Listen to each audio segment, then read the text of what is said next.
Hey, what's going on YouTube? It's Eric with SweetSpotDFS, and this is my DFS preview for the 2022 Worldwide Technology Championship at Mayakoba, or the Mayakoba Championship for short. I think that's what we'll call it for the rest of the week because that tournament title is way too long. This preview video is meant to give you the foundational pieces to build your DFS lineups around this week by looking at the bucket system. We'll talk about some of the general information, but in order to take down a GPP, we're going to need to get all 6 of our golfers inside the top 10, and there isn't a better tool to figure that out than the bucket system. So if you want to see what I'll cover in this video in depth, or everything that I'll be covering, there are timestamps in the description below. You can also find those timestamps on YouTube's progress bar. All you gotta do is hover over it. But I am gonna try to make this video shorter than 30 minutes. I'm gonna try for 20, but we're gonna try to go shorter than 30 for sure. But let's go ahead, let's get into it. We're gonna start like we always do with our subscriber giveaway. In order for you to enter into this giveaway, you need to be subscribed to the channel, comment below, tell me who your favorite, give me your favorite bucket and the golfer in it, because we're gonna go over our anchor buckets. I'm just gonna do a quick snapshot of the golfers in those buckets. You tell me who your favorite golfer is and what bucket he belongs to. I think that'll be pretty simple. So that's what you need to do in order to get a free entry into that giveaway. I run my giveaways every Sunday night during the DFS review video. We just had one last night, so I encourage you guys to go watch it to see if your name was called, if you did participate in any of these giveaways.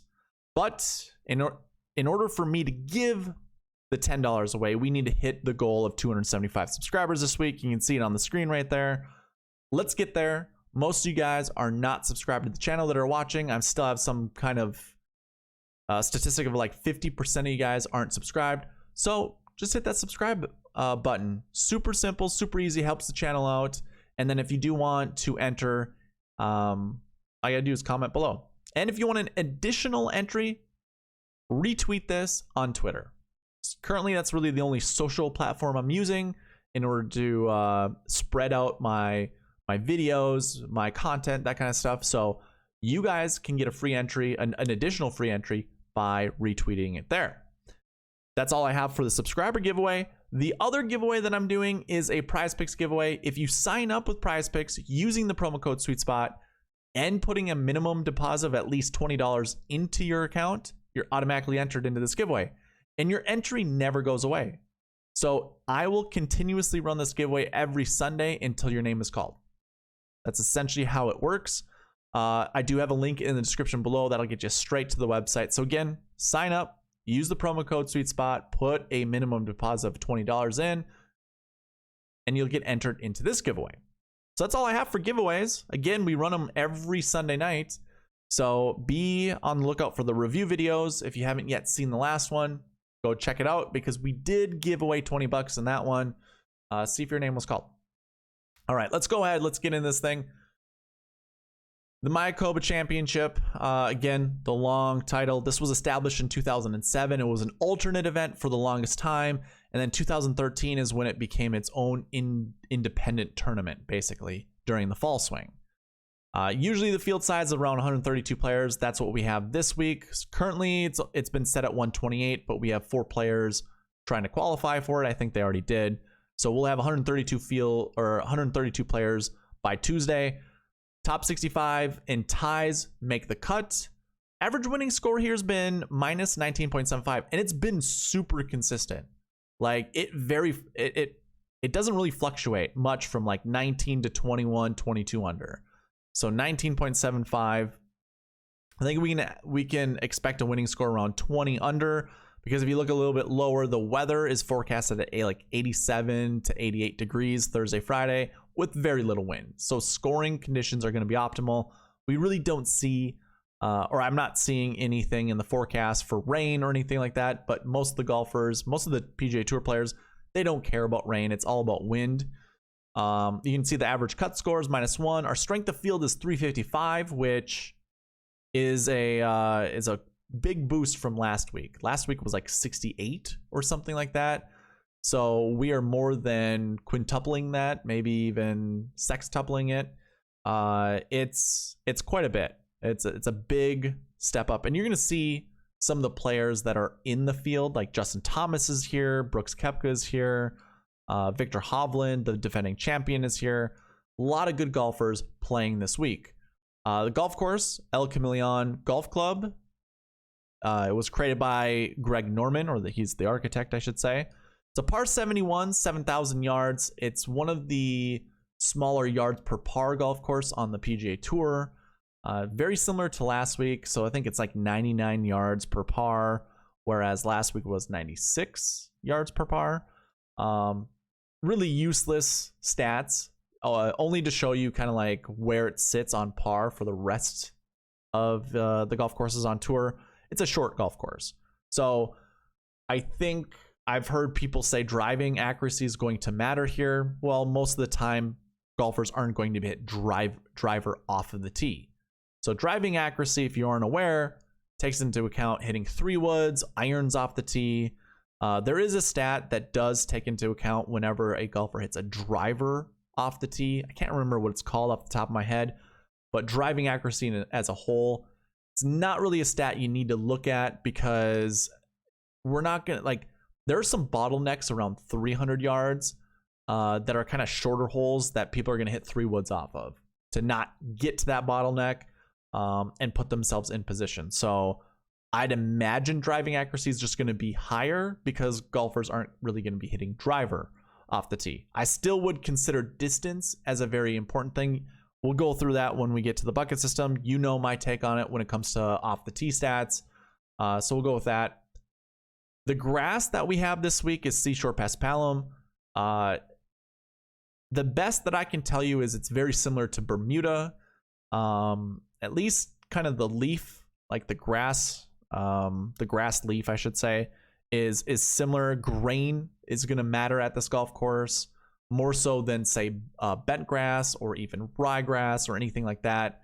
Very similar to to Bermuda that way, but it's not an exact one for one. It really isn't. This is more of a wiry, tough grass because it is able to withstand the seawater that comes from the ocean. That's why golf courses use Seashore Paspalum. It's just a little bit more resistant than to the harsh conditions of the ocean. But I don't have grass stats for this. If you guys do, I'd say use them. You'll have an advantage over the rest of us. There's just not a lot of golf courses on tour that uses this type of grass. Like, I think you have obviously this one, and then the Tournament of Champions and the Sony Open, I think they use Paspalum grass, but I think they have Bermuda greens. Yeah, not too many places. I think the RSM Classic uses Seashore Paspalum. Either way, I wouldn't really get too caught up on it, but if you do have the stats at your disposal, use them. Shot shape, you can see the little box right next to my right ear. Shot shape isn't going to matter at this golf course. A lot of layup shots off the tee that golfers aren't going to go for. Not a lot of 4-shot shapes into the greens. Like, there isn't a lot of trouble around the greens. It's basically you get to hit whatever you want. So we're not going to have an advantage with shot shape. So that is your general information about the golf course. I think from here, what I'm going to do, I'll go ahead and show you guys what past results look like, just so you guys can see it. I'm a visual person. I'd want to see it myself. You can see 2021, Victor Hovland won in 20 under, and then I'm just going to scroll across so you guys can take a look. You can see it's hovering right around 19 under. 17 under is the lowest score. 17 under, I should say. It's the highest score for a winning score. The lowest is 22 under with Matt Kuchar. So it's right between 17 and 22 under. It's going to be around 19 to 20 under, or, give or take a couple strokes. That's going to be your winning score. But that's all I wanted to show you there. Let's look into past optimal lineups before we actually get into the bucket system. And that's really going to be the tie-in for the rest of this video, is the bucket system. Thankfully, we have salary stats that go back to 2018. So in 2018, the optimal lineup used $49,800, leaving $200 on the table. And you had a 7K guy, 11K, another 7, an 8, a 6, and another 7. So we had 3 7s let's put it this way. We had a 10 plus, which 11-8 I think was the most expensive, Ricky Fowler. And then you come down to 8-9, and then you have 3 7s and a 6K. That's what made up the optimal lineup in 2018. In 2019, let me scroll up. We left a lot of money on the table for the optimal lineup. The top 6 golfers in that field, $43,700 is as much salary as you needed to use. Now, you obviously know I don't like leaving more than $1,000 on the table, so I created a realistic optimal lineup.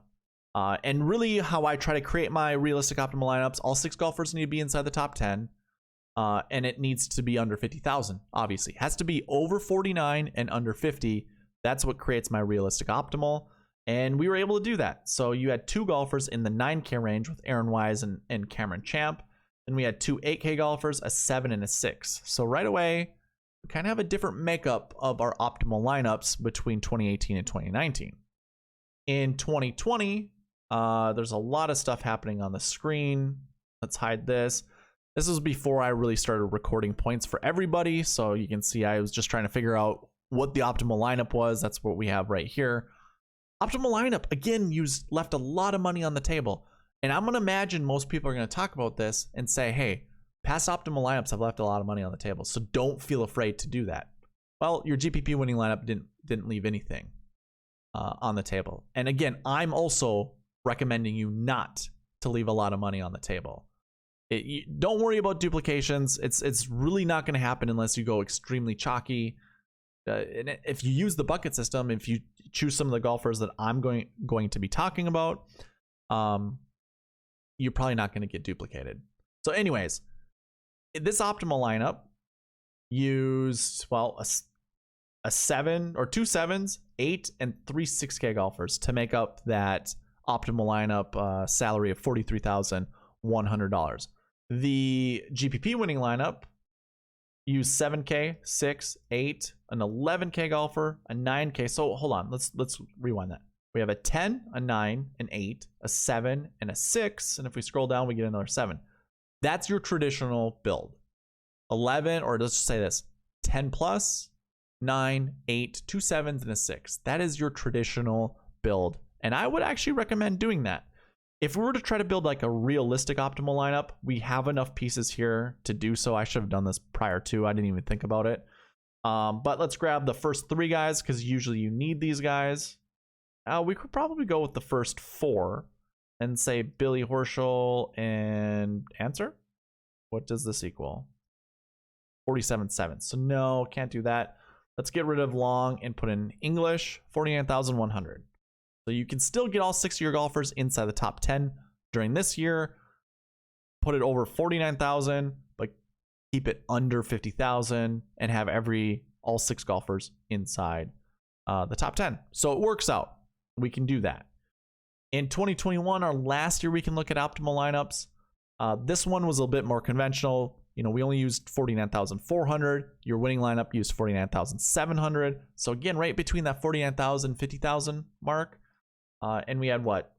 9K golfer. I'm going to do the optimal first.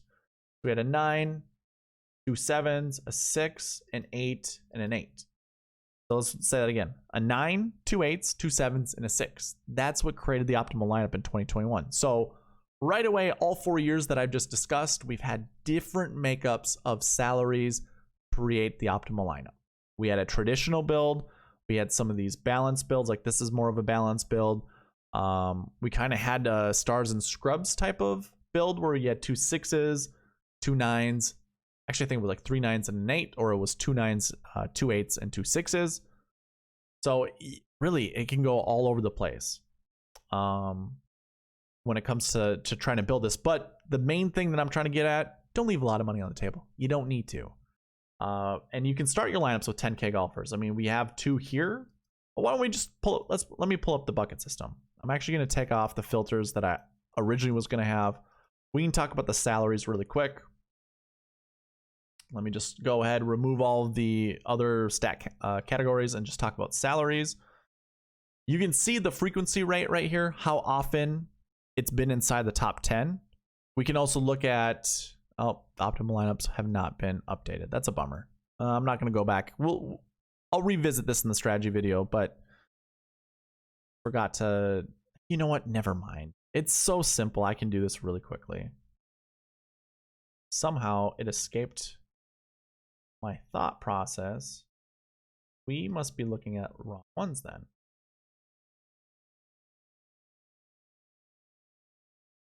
Oh, never mind. Right here. Yeah, don't worry. I can do this quickly. No, there's too much to do. I have to go back to 2018. So never mind. Sorry about that, guys. Just know that's the only one that isn't updated. So I can't really look at the optimal lineups. But if we're looking at the top 10s, you can see everything right here. We can still look at frequency rates. We can look at our success rates. Even the projections that I have. I am projecting at least one 10K golfer to finish inside the top 10. Kind of easy when there's 7 of them this week. On average, we usually have 4. So 7 is a pretty large number. I really haven't seen 7 that many times. Even when we look at, you know, major championships or lesser known fields, like we really don't ever have 7. So I'm wondering if DraftKings is kind of experimenting here. I'm not too concerned about it. I think you're going to need a 10K golfer inside the optimal lineup. I mean, I'm projecting at least 1 to finish inside the top 10. So not a bad way to start building your lineups with a 10K golfer. You know, frequency rates help, but we also have to take in consideration how many golfers are in those salary buckets, what their strength of field, like what they contribute to the strength of field. So basically the quality of golfer. And really, like, I am projecting 1 to 2 8K golfers, 1 to 3 7K golfers, and maybe a higher 6K golfer. So it's like 0 to 2 basically is what this is telling me right here. So yeah, you can build your lineups however you'd like. I'm not going to be building it with multiple 9s. It doesn't look like it is possible. Like this is telling me 0 to 2, but I mean, I'm kind of, I don't know. I think I'd rather start with a 10K, maybe 2 8s, maybe 2 7s, and then a higher 6. It's kind of where I'm feeling. Just by looking at the statistics of past top 10s, how many golfers we have in each of those buckets, and the strength of field towards each of those. So that's kind of how I would consider starting building your lineups. And I think this is actually a really good way to start this video out, is to do it this way. The rest of them, though, I'm just going to give you the anchor buckets. I'm not going to talk about each stat category and say, hey, this works out well, this doesn't, yada, yada, yada. We're going to look at everything that's 80% and above for frequency rate. But then when I look at my projections, since we have the strength of field loaded in, I'm going to go ahead and say this needs to be greater than 0.9. Actually, greater than or equal to 90 is what I'm looking for. And again, I mean, for those of you that aren't familiar with this, I create usually 100 unique lineups. So if you think about each lineup having 6 positions, that means there's 600 available positions to build your lineups with. This column here is how many positions for this stat category am I going to allocate for all of my lineups. So basically, last year 2s, I'm going to save 140 spots to put last year 2s in. And it could be in all 100 of my lineups, I'm going to have at least 1 last year 2. Or maybe I get kind of frisky with building lineups and say, you know, 5 lineups, I'm going to have 5 last year 2s in there. Which, I mean, I wouldn't do personally. But then that obviously takes care of 30. Well, let's see, 5. I don't know how many I said I was going to do with 5, but just do the math. You minus that from the max ownership, and then you have the remaining pool of golfers that you want to choose from. But that's way too much. No need to worry there. I like using this more so as moving the decimal place over 2 spots. So it says 140, we move it over 2, it's 1.4. We round down, that equals 1. That's our minimum, how much we want to play that golfer. So when I put it at 90, it's like 0.9. You know, anything greater than 0.9, I can kind of consider as 1. So that would be our minimum. So these are all of our anchor buckets. And we already talked about salary buckets, so we don't really need to talk about salary anymore. We're just going to talk about these, and I'm going to show you golfers in each one of them. So we're going to start with last year twos. These are golfers who topped 20 last year at this event. When we look at, you know, the last 7 years at this tournament, 100% frequency of at least one of these guys finishing inside the top 10. So a top 20 finish from last year finishes inside the top 10. Let's look at those golfers. Let me scroll over and look at last year twos. Again, these are golfers who top 10 or top 20 last week. Let me go ahead and freeze this, hide this so we don't need to get confused. So we're looking at last year's stat. Again, I don't have grass stats, so unfortunately we can't look at that. But if you look at this column, this is our last year result. You can see all these guys finished top 20 last year. We need to pick one, at least one of these guys. If not, what, 3? 1 to 3 of these guys? So, I mean, when we first look at it, you have 5 of our 7 10K golfers in here. By the way, 2 or 3 of these guys could finish inside the top 10, meaning you can't play 1 to 3 golfers out of this bucket. You can only play probably 1. But maybe you have a better feeling on someone like a Patrick Rogers or a Carlos Ortiz or even an Aaron Wise to do better than any of these 10K golfers. But maybe you know you want to start your lineups. Let's say like a Victor Hovland, and you're like, you know what? I think Aaron Wise is going to do really well. There you go. You have your 2 golfers. So this is our first bucket. I'm not going to go through all of these guys. 1 to 3 golfers from here. Looking at the other last year bucket that is in our anchor buckets, these are golfers who have not played this or who didn't play this tournament last year. This isn't saying they don't have course history, but it's just saying they didn't play last year. And when we look back to 2013, 100% frequency rate of finishing inside the top 10. And because this bucket's so large, we have 90 golfers in it, and it makes up almost 50% of our strength of field that comes from here. Our projection is somewhere between 2 to 5. So let's look at our last year ones. And like I said, there's 90 of these golfers. We're not going to look at every single one of them. But again, did not play, headed by Tyrrell Hatton, Scotty Scheffler, Patrick Reed, Shane Lowry. That's weird. Scotty Scheffler does have course history, right? Oh, yeah, he does. But he didn't play last year? Let me go to my course history page. Just want to verify that.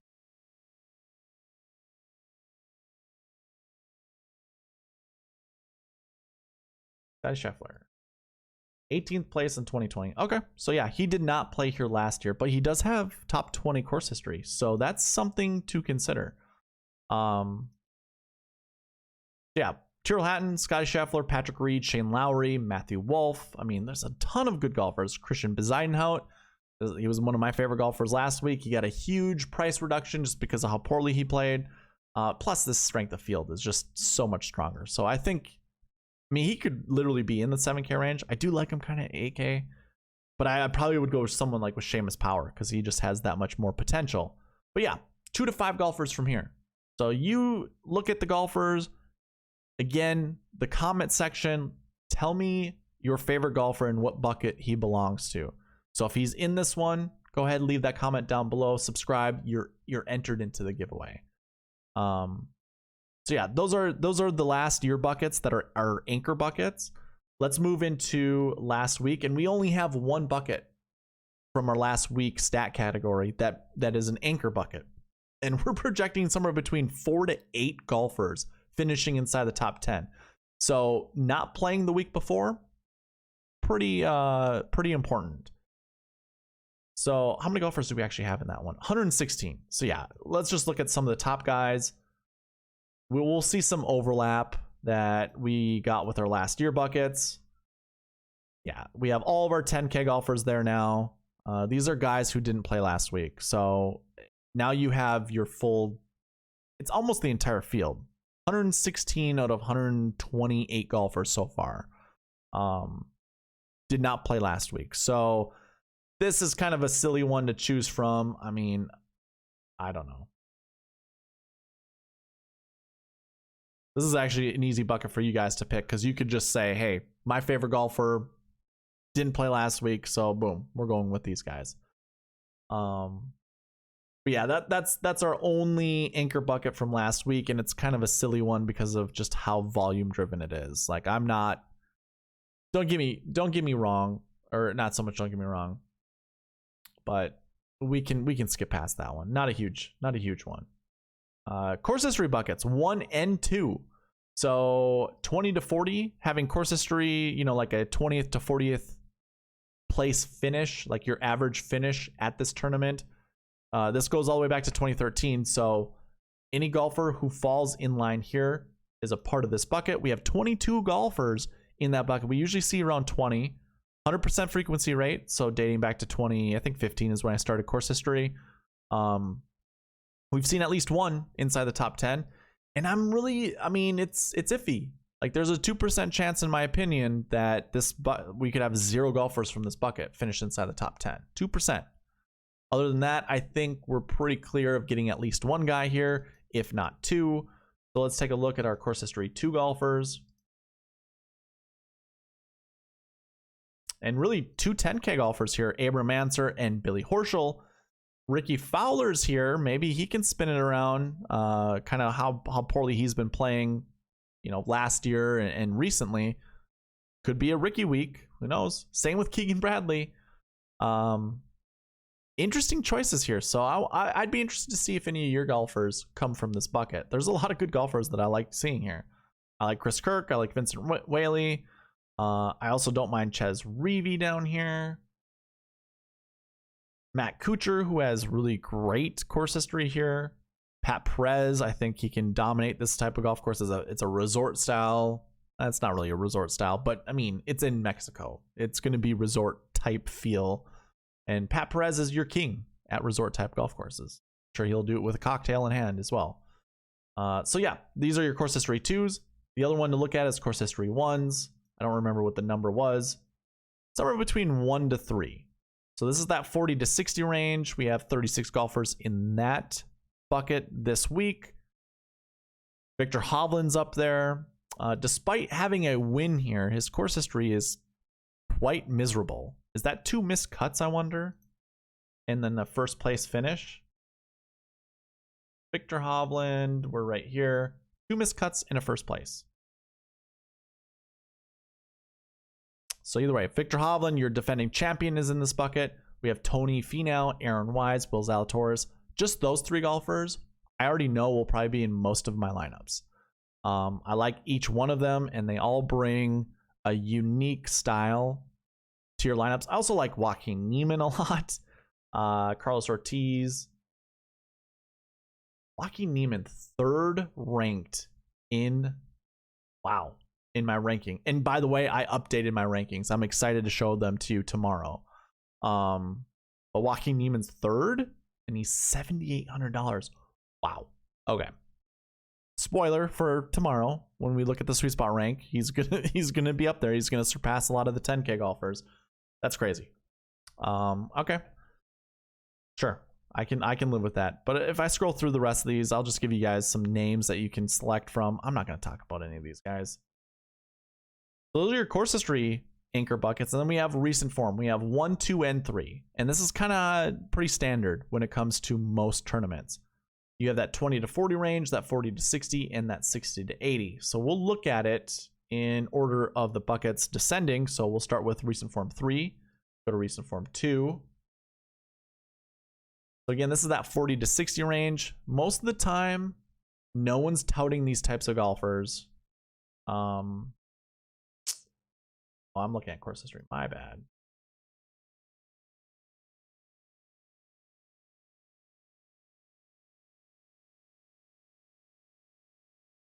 No one's talking about these golfers because of how bad they've been playing. But the bucket system would tell you you need to select golfers from here. So it's kind of telling us you need somewhere between 1 to 2. 5% chance we get 0. That's essentially what this 95 is telling me, because it's not quite 100. Doesn't give us 100% you know, 5% chance this is 0. But I'm feeling pretty confident we're going to see at least 1, maybe 2 inside the top 10. So with that being said, you know, someone like a Scotty Scheffler is not terrible. And then we drop significantly in price. And actually, we only have 4 golfers that are 7K and above. So this could either tell you one of 2 things. 1, fade these guys because they're overpriced and try to find somebody who might be a little bit more of value down here. Maybe this is where we find our 6K golfer that we need to slot in for our lineups, especially if we're going to either do the traditional way or the stars and scrubs way. You need a 6K golfer. So I just noticed I'm at my 30-minute mark. Darn it. But I do like Scheffler a lot here. I also like Ortiz. But a lot of interesting 6K golfers here. Recent form 2s is the next one we're going to look at, and that's somewhere between 1 to 3. So this one's a little bit more confident in thinking there's going to be at least 1, if not more. And it starts with Victor Hovland, and then it goes down to Cameron Tringali, Matt Fitzpatrick, McNeely, Noren. So you got a lot of really good golfers here. A lot of really good 7K golfers. I mean, even 8K. This whole bucket's really good. So recent form 2s. This is your 20 to 40 range. So basically some of your best courses or recent form in the field. Your number 1 bucket is that 40 to 60 range. So this is kind of like okay. Like, again, you wouldn't have anybody talking about this bucket because or golfers with this recent form because they're probably trying to tell you, you know, they're not playing as good as they should be, or, you know, they're kind of sliding a little bit. You don't want to play these guys because they've been playing poorly. Well, guess what? You do need to play some of these guys. And in fact, you need to play somewhere between 2 to 4 of these guys. Because 2 to 4 of these guys are going to be inside the top 10. And some really good names. Abraham Ancer, Tony Finau, Brooks Koepka, Patrick Reed, Will Zalatoris. You need to put Shane Lowry in there, but I don't really care. Garcia, Fowler, Keegan Bradley, Bezuidenhout. Just a bunch of good golfers, honestly. And then you got some good 7Ks, some good 6Ks. You're going to want to load up with 2 to 4 of these guys. I feel pretty confident with this one. Outside of these core buckets, I mean, the core stat categories that I've done my entire content creating days, and even when I'm doing this DFS golf stuff on my own, have always been last year, last week, course history, and recent form. But I did add salaries and I did add strokes gain stats. So again, I do strokes gain a little bit different. I'm looking like I number them. These are more static. So they stay put. Like they're not dynamic. They don't move. They don't ever change. Your number 1 ranked bucket for strokes gain stats, everything is positive for strokes gain stats. Strokes gain 2, positive off the tee, positive putting, and a negative stat in between. That's around the green or approach. Strokes gain 3, positive off the tee, negative putting, and whatever in between. I don't really care. Strokes gain 4 is negative off the tee, positive putting, and anything in between. I don't really care. Each 4 of these buckets, 100% frequency finishing inside the top 10. And we are projecting at least 1 from each of these. So mix and match all your strokes gain golfers. I'm not really going to go through any of these golfers, but I can tell you one thing. Don't get hung up on one stat over another. I can look right here and tell you probably 4 golfers are going to have positive off the tee stats inside the top 10. And that's where you want to go. You want to go with. If you want to look at just driving accuracy, be my guest. But I don't think that's the way you want to go.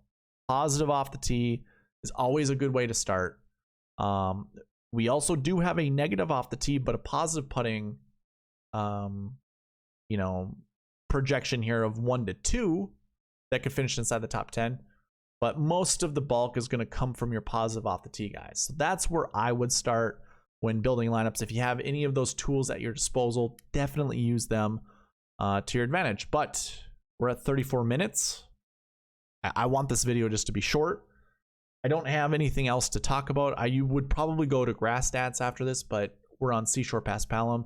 Not a lot of golf courses have seashore paspalum, so we don't really have average stats to talk about. So that being said, all I want to do is remind you about the giveaways. Subscriber giveaway. Again, got to be subscribed. Your entry for this, you get a free entry for each video that I do if you participate.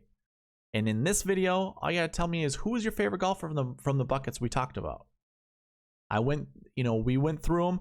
Pause the video to try to figure out which one you like the most, and just tell me. Tell me in the comment section. You'll get a free entry into the giveaway. Best part, your entry won't go away until the contest is ran. So we just ran it this last Sunday. All of the entries from last week going all the way back to the Fortinet Championship, they're all gone because we finally had a subscriber winner. Again, check the review video to see if your name was called. And if you want to be a part of the entries going forward, just participate. Subscribe, participate. That's all you need to do. And also Prize Picks. Sign up with Prize Picks if you haven't yet. Use the promo code SweetSpot. Link is in the description. You'll get automatically entered into that entry or that giveaway as well. And that won't go away until your name is called. Unlike the subscriber one where it's just one guy wins out of a large pool, this one is your name is always going to be in the entry, in the giveaway until it's called. So those are my reminders. We'll go through a strategy video tomorrow once we get the tee times. We'll look at our marquee tee time pairings. We'll look at the updated sweet spot rank, which I'm pretty excited to show you. We're now using all of my stats. I was originally using the PGA Tour stats, obviously using the spreadsheets, pulling data and stuff like that. These, I shouldn't say they're mine. I mean, they're mined data that should be more accurate. Should be way more accurate. I get to control what I'm looking at, unlike before, where, I mean, if you're on the PGA Tour website, you know it's a static start spot. You can't move it. You can move the end spots, but it was never good. I have the raw data now for 1 full year. I get to use that at my disposal. So I think the ranking is going to be more accurate. I also think predicting things are going to be a little simpler. It's never simple with golf, but it's going to be simpler now that I have my own raw data. So that's all I have for you guys. We did keep it under 40 minutes. It's a bummer we didn't keep it under 30. I don't think I can actually keep it shorter than this. So either way, thank you guys for watching. Please leave a like, comment, subscribe, all that good stuff. And we'll see you in that strategy video tomorrow. All right, bye.